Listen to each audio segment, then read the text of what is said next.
Heto yung mga bagong pinadala sa atin na gold para sa sangla, benta at upgrade.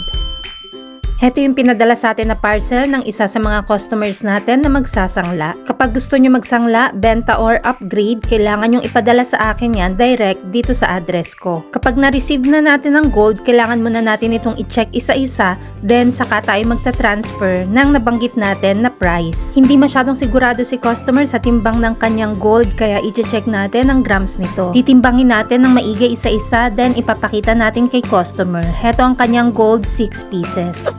Then heto lahat yung mga bagong parcel ng gold na natanggap natin. Yung iba ay para sa sangla, yung iba naman ay benta, then yung iba ay para sa upgrade. Again, ang tinatanggap lang natin ay 24K Korean gold. Lahat ng nakikita nyo rito ay 24K. Hindi tayo natanggap ng 18K, 14K, hindi rin tayo natanggap ng Saudi gold, Japan gold, Vietnam gold, or kung ano pa mang gold.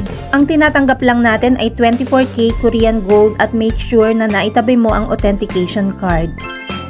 Habang nagpi-film tayo, meron pang isang dumating na parcel para naman sa benta. Marami na ring nabiling gold sa atin si Onni, pero itong kwintas na ibebenta niya ay nabili niya sa iba. Sa sangla at upgrade, yung mga gold na binili lang sa atin ang tinatanggap natin. Pero kung gustong magbenta ay kahit binili sa iba ay pwede nating tanggapin. Make sure lang na naitabi mo pa yung authentication card dahil kasama mo yung ipapadala sa akin. Dahil gusto nating makasiguro na 24K Korean gold ang jewelry mo.